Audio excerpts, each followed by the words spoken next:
when I typed your name in the first time, I'm like, E or no E? Yeah, I know. Yeah. It gets a lot of free drinks from time to time. Does it? Well, hey, today's Cinco de Mayo, so, Hey, here we go. margaritas. Rock and roll. Okay, so we are live, and I apologize for that, everyone. We were having a little conversation about Don's last name. There you go. So hello, I am Stacy Feil, and I am here with executive coach Don Booz today. Booz, no E. So Don, thank you so much for being with me today. Tell me a little bit about what it means to be an executive coach. Good question. It means different things to different people. I will give you my definition. Okay. I work with CEOs and managers as a thought partner, basically. I'm helping them to be more self-aware and self-manage. When I first started this, even when I moved here from California, I was giving clients, here's my leader, I want you to fix them and make them better, correct them, put them in a mold to make sure they come out the way we want them in this company. That's changed, I think, certainly since I've started coaching here. Now people are saying, give our leaders some skills that they have that they can be successful, that they need. And so I'm basically a thought partner to help them to reach their goals wherever they are, and to work with them with some tools so that they can understand themselves better. That's basically the process. Okay. And so what struggles then do you help your clients overcome? Wow. Let's see, how much time do we have? I find that many of the people that I work with, they have not been given skills to be a leader. They've been given skills to get to a certain point, and people recognize this person has some potential, but then they get up to the next level and they sort of plateau. They don't have new skills. So my job is to teach them emotional intelligence, which is my expertise. And what I find most helpful to people is to be aware of triangling. When they get triangle between people, a lot of energy goes into that. Some people call it different names, but for me, it's the energy that's provided in triangles. I teach them about the amygdala, which is a very important part of our brain because it can get hijacked so quickly. And if leaders and others aren't aware of the emotional triggers, they can get hijacked and say things they later regret, take off on people. The other major thing that I like to have people do is to learn how to paraphrase. A lot of us, including myself, I have to work out all the time to make sure I'm listening to someone, make sure they know that I'm listening to them. And a good tool for that is to learn how to paraphrase. The best thing that I've taught people, which is coming back to me, and this is a freebie, I learned this from, what was his name? A comedian, I think his last name was Ferguson. I put it in my first book. And there are 3 questions you ask, and that is, does it need to be said by me? Does it need to be said by me now? Actually, the first question, does it need to be said? Does it need to be said by me? And does it need to be said by me now? The 3 questions. I use that every week in my own personal life, my marriage. It comes back to me all the time. And it doesn't have to be what you say. It can be an email, it can be a tweet. But if you stop and think about that, we can usually tell when we're about ready to explode if we start to have that awareness, self-awareness. And then if we do this little filter, which I call the emotional intelligence filter, it helps a lot, keeps things a little bit more at even keel. Yeah. That makes sense. Right. Yeah, it absolutely makes sense. And I think one thing that's important that you've really highlighted here is that in organizations, a lot of times people are taught the technical skills of their job and not necessarily always taught the communication and relational skills. So it sounds to me, and correct me if I'm wrong, that a lot of what you do is really work on those relational communication skills. helping people communicate with one another, helping people understand their own emotions so that they aren't hijacked by their emotions. How is it in organizations with getting organizations and leaders in particular to understand the need for that, to understand that that work life isn't just about transactional communication? Well, like I said, usually people have a problem with a person, and they understand this person's not connecting, or they're being too hierarchical or whatever. So we need to get some help, and that's where I get contacted. Thankfully, I have a reputation of being successful, and it helps people to say, oh, let's call in this Booz guy, pun intended, and see if he can help us work with this person and get more skills. That's how it works. The company needs to be aware that they need some help. And I have a coach myself. I have several coaches actually that I spend time with, because I want to be constantly improving myself so that I can put my best self forward at all times. Yeah, so constantly improving yourself. You have coaches. I think that's another important thing for all coaches to hear, that, you know, if we're going to be out there doing our craft, we need to also be coaching. We need to be living what it is we're practicing in working with a coach ourselves. So I'm curious, what got you into coaching in the first place? I have a little story. I like to say I was up in the air, literally about 37,000 feet when I was living in California. I used to travel a lot on planes. And, you know, after you get settled in, the first question is, well, what do you do? And so I say, well, I teach emotional intelligence. And I teach leadership skills, and I get asked to come and do a keynote speech or something like that. And invariably, I get 2 or 3 clients out of that who want to work with me. And then that started me to say, well, why don't I just do that all the time? So I dropped my other job and became an executive coach and got more certifications. I became a master practitioner in neurolinguistic programming and conversational intelligence certified, and then my latest certification is Jack Canfield's Success Principles, and that's very, very helpful for people to get up to the next level, whatever they want to do. So you had technical expertise before you got into coaching. I was a marriage and family therapist, and that's one of my Achilles heels. It's hard for me not to put on my therapist hat and want to solve the problem. This is what you're doing, you idiot, you need to stop this and move over here.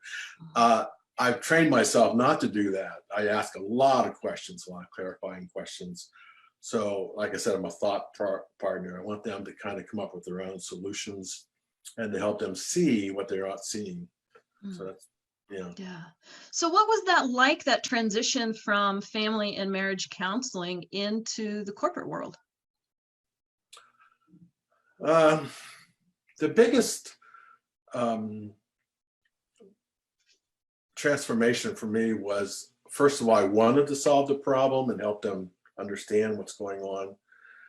And they expected me to solve the problem. They actually saw a coach as someone like a therapist, owning a different name. And so I had to change myself first in order to help them understand that I'm not a therapist. I am here to give you a different perspective. Maybe open the door a little bit, or another door over here, so you can see more of what's going on in the world around you.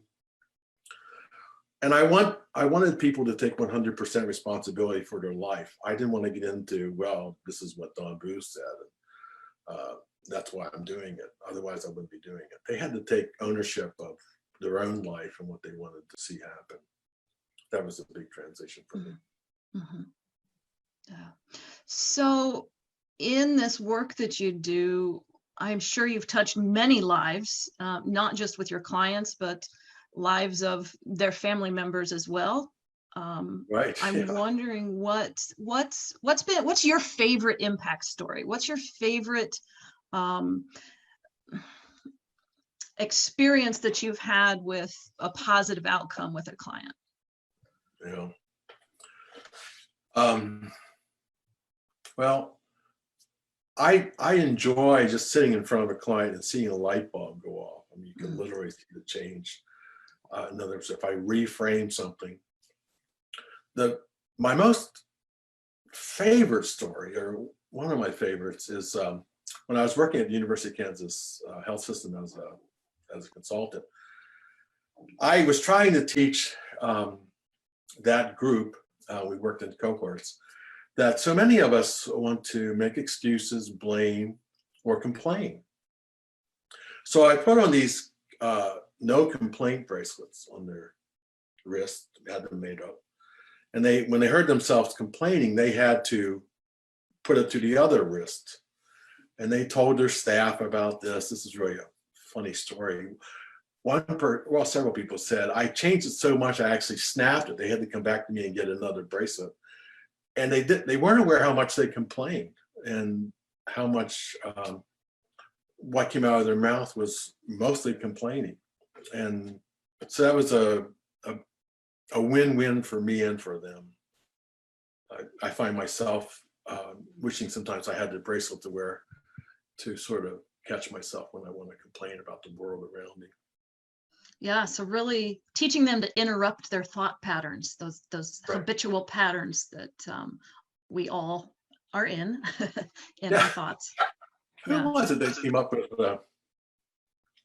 there are 4 stages. One was unconscious incompetence. And I think that's what my mother would call someone who's so ignorant they don't know they're ignorant. And then there was conscious incompetence, conscious competence, and unconscious competence. So you really move to a progression of being self-aware and catching yourself. And after a while, it just becomes second nature. Another story, if I may tell another story, I teach about 2 questions, do you and don't you? If someone says, do you think, or do you want to? It's not really a question, it's a personal statement. And so I get them to translate that. And so they become aware when they hear it. So they ask back, spouse or whatever, do you want to do this? I have that in my own marriage. My wife will say, do you want to go to this restaurant? And I'll say, do you want to go to this restaurant? And I know that that's really where she wants to go. Mm-hmm. If she says, don't you, or someone says, don't you want to do this, and they give their opinion, that's a real strong indication that that's a real strong personal preference. And so when people get onto this, they start to make these translations instead of getting hooked into, I always found it interesting, people say, do you want to go out for dinner afterwards? Instead of, we would like to go out for dinner and we would like to invite you to go with us. So anyways, I work on a lot of linguistics and words and the translation of those, because we do speak in deletions and generalizations often. Right. And something else, the closed-ended statements, starting the sentences with do, yes or no, that solicit a yes or no answer. Yeah.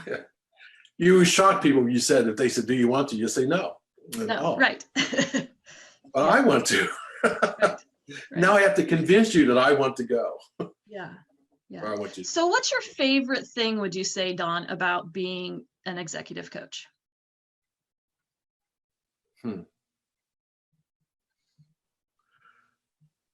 I think when I walk away with someone or from someone and months later or whatever, or they refer someone to me, or they come back to me and say, I'm still hearing your voice in my head and it's helpful. Those kinds of things are sort of gratifying to me. Okay. Now, do you work with individuals as well, or do you only work with organizations, corporate clients? I work with individuals. I have several clients that right now we're on Zoom, like a lot of us are. Yeah. And I do that. I wouldn't want to do it without Zoom. Right. So if someone wanted to work with you, what is that process for reaching out to you and becoming your client? The best and fastest way is my email address, which is very simple to remember. It's donbooz@me.com. Okay. I'm usually within 24 hours, I'm back at you. Okay. And then you just have the conversation from there. Are there any qualifications that a client might need to have when they work with you? No. No. Okay. I do like to make the distinction between, I'm not a life coach. I'm not dealing, although Mhm. we morph into your personal life, I'm not specifically dealing with you and your kids, or you and your husband, or Mhm. a spouse, or close friends. I'm my basic understanding, and this comes from being a marriage and family therapist, I'm able to see the system and how that Mhm. impacts us, so that when you have one intervention here, it often changes the whole system. Right. I think I'm a frustrated teacher. I like to use a whiteboard when I'm in their office, and so that they can see, because we're so visual, who's impacting whom and what's going on in the movement. Mhm. Even looking at emails and the threads of emails and how you respond to emails, because some people loop us into emails, and so now I have to spend the energy to respond to that, and it's awkward anyway. So that's what I put on the table. Mhm. So if someone wanted to do what you do, if there's a coach out there that's watching this or listening to this and says, "Oh, that sounds interesting. I think I might be good at that." Or maybe they are like you were, a therapist and want to shift gears. What advice would you give to them? Well, being an executive coach is a little bit different than another coach. I went to the School of Executive Coaching in Santa Barbara, California. It's still in operation, but that you have to have a master's level to get into that program. That's very rigorous. And when you get out of there, you're International Coach Federation certified, because you have lots of classes, you have supervision, you have coaching that's being monitored. So it's not like this anymore. You used to be able to, I think you can maybe, but put out a shingle and say, now I'm a coach. And that's an almost overused word sometimes right now. But if you're really serious about it, I think International Coach Federation umbrella somewhere in the training has to overlap, so that you have some credibility. Yeah. Mhm. So training, really, really getting the training and the experience behind you from a credible institution Mm-hmm. And is there's important. several out there. University of Texas has some nice programs close by, and there's Mhm. other things you can do online, especially Yeah. now developing. So what made you choose to affiliate with the International Coaching Federation? Well, I never heard of it until I started my training, and I thought, well, that sounds impressive. So when I was a marriage and family therapist, I started out under American Association of Marriage and Family Therapists, which is where ICF is now. Mm. And that program, the rigor of that program, became the litmus test for how your states are requiring people to meet these requirements in order to be considered a psychotherapist. I think ICF is the same place. It's a world umbrella, and it's highly recognized. In fact, some companies won't even look at you unless you have the ICF credential. Right. It's very impressive, and people know that when you're ICF trained or certified, you've done some work. Yeah. Yeah. Well, you have done a lot of work in your career, and you've had a few different titles along the way. Yeah. Um, what's next for you, do you think, as a coach? Okay. I'm glad you asked that question. If I can self-promote, I Okay. just finished my second book on self-talk. It's called Self-Talk: A Hidden Resource for Emotional Intelligence. That's in the editor stage, and sound I have all this downtime. I started my third book, which is on parent, adult, child, and how we talk to each other as children, or to each other as children, and being parented, and how that causes emotional trigger. So that's sort of percolating in my head right now. So the next thing is to get the book published. I have a few endorsements right now. I'm excited about them. And I also want to continue with my Jack Canfield, getting out there and spreading the good word about how to be successful. That's what's really next for me. And I have a passion for coaching. I just love it. I mean, it's almost like you can't keep me down in bed. I get up early because I want to just get out there and get at it. I have to apologize. There's a weed person here doing some landscaping. So if there's noise, I apologize. So Dawn, what would you say to people out there who are not affiliated with ICF, who are looking for a way to connect? Yeah, what would you say to coaches out there who are kind of doing their own thing and looking for community? Well, I think ICF Heartland is a great place to connect and make some contacts. I think our chapter is very supportive. Wants people to be successful, coaches. The nice thing about being part of ICF is when we have our regional conferences. They are, I wouldn't miss them for anything. They are just worth going to. First of all, you get CEU credits, but secondly, it's just a rich, diverse group of people who give you more skills. So you walk away really energized. Our local chapter is focused on getting people the credit hours to be certified either as a PCC or ACC or MCC, those kinds of things. So it offers a lot of opportunities for people. I wouldn't want to do this by myself without a tribe that I can relate to. Right. Right. Yeah. So I'm glad you brought up the regional conferences. Our Midwest Regional Conference is scheduled for this fall. So we're all excited and looking forward to that. Well, we are out of time. This 20 minutes always goes so fast. Again, sorry about the noise there. What is a final sort of takeaway that you'd like to leave everyone with? About you or about executive coaching or about ICF? I think being self-aware in everything we do. I teach mindfulness meditation, and just to constantly be mindful of, even when you're sitting in a chair, all the different parts of your body that are there in the chair, and we kind of ignore them. So I think meditation is a big thing right now.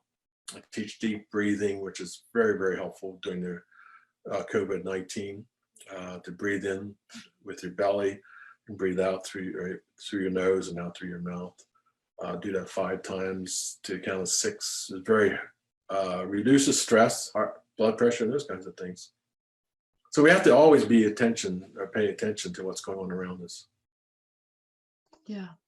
Yeah, well, thank you for that. Yeah, that's a really important reminder, especially we're all home and we're in this familiar space, and we can get, most of us have cabin fever. And so just to take a moment and breathe and remind ourselves that it's all okay. We're all okay. Yep, we're going through this together. That's right. Absolutely. Well, thank you so much, Dawn. It's been a pleasure talking with you.